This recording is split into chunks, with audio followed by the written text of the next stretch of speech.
Wow, what a week it has been. As of time of recording, Sonic the Hedgehog 3 has been in cinemas for a little over a week, and I've seen it about 3 times. And I have to say, it is so good. This film is everything I've ever wanted out of a Sonic film, and more as a longtime fan of the franchise. From the plot to the music, I felt satisfied each time I left the theater. And so I just want to talk about it for a bit. This video is just an unscripted rant, and it will have heavy spoilers in it, so if you haven't seen the film, then go watch it and come back later. When initially going into the film, I had a worry. I had heard and enjoyed all the voice cast work of the previous films, but hearing that Keanu was voicing Shadow set off an alarm in my head, simply because of how different this style of movie is compared to his usual other work I've seen, such as the John Wick series. Though I'm glad to say I really enjoyed his performance as the edgy little hedgehog. He really sold the emotional moments to me, and his chemistry with Ben Schwartz's Sonic was a treat. Of course, Jim Carrey absolutely stole the show, playing both Eggman and General Robotnik, bringing us even more of his humor from the first 2 films. Now, some do say that the humor of the film can be a problem when it's trying to set a tone later on, but I'll get into that later. An aspect of the film I really enjoyed was seeing Maria and Shadow's dynamic.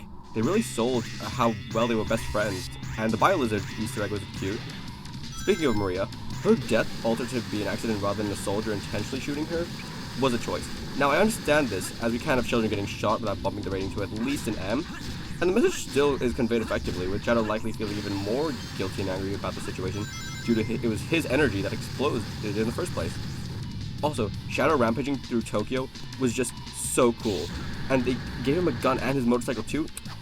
I thought the middle act was a bit slower, the whole gun breaking in scene, and I feel like it could have been altered somewhat or, sped up a little bit, and Shadow barely played a role in that section, other than almost killing Tom.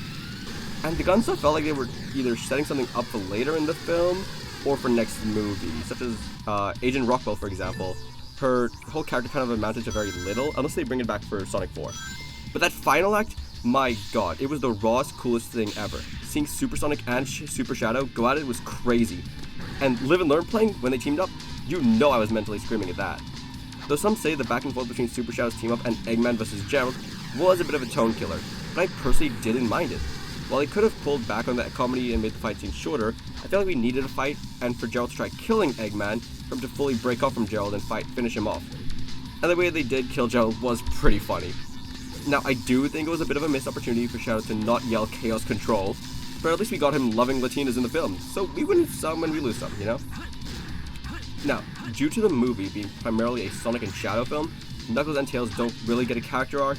That's totally fine, as instead we got to see them display their growth from the previous films. Tails being a lot more confident in his own abilities and his worth to the team, and Knuckles respecting Sonic enough to not fight him over the Emerald, showing his maturity. Eggman didn't really develop as a character that much, but his sacrifice at the end and acknowledging Agent Stone as a friend really showed how he actually appreciated him throughout these past films. Agent Stone, of course, is an absolute treat in this film, and I really want to see Sega to add him to the games, because I feel like he could really spice up the dynamic on Eggman's side of the teams. Now, for the stars, Sonic and Shadow. Shadow's arc was the most compelling one for me, as he doesn't emerge from hibernation seeking to even destroy the world initially. Instead, we see him just wanting to be left alone, being targeted by Gun the entire time. And when he finally gets a chance to be alone, we see him wallow in his sadness. Now, whether or not he would pursue revenge if left alone is unclear. However, he's unfortunately reintroduced to an old friend in the form of General Robotnik, who pushes him down that path of revenge, and at any point when he stops to think about his actions, Gerald's there to further him along this path. It's truly sad to see him being manipulated in such a way by someone who he genuinely trusts. And we do see it's all a facade on Gerald's part, as the second Shadow betrays him, he tries to kill him. Sonic's story is also rather interesting, as he's parallels Shadow. Throughout these films, he's really come to love Tom, Maddie, Tails, and Knuckles. But when he believes Tom could really be in life-threatening danger, he's willing to turn to revenge just like Shadow did, even willing to break his bonds with his other friends like Knuckles. But unlike Shadow, Sonic didn't have a negative influence to push him down that path, allowing him to remember the words of Tom, and thus allowing him to also allow Shadow to remember the words that Maria said to him about the stars.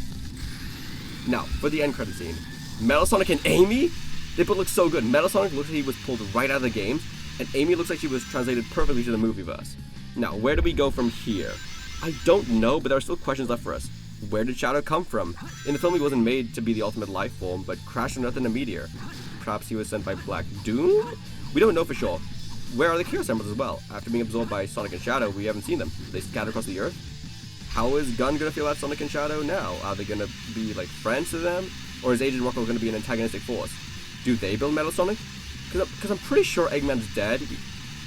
Well, regardless, I really enjoyed this film. It definitely is my film of the year.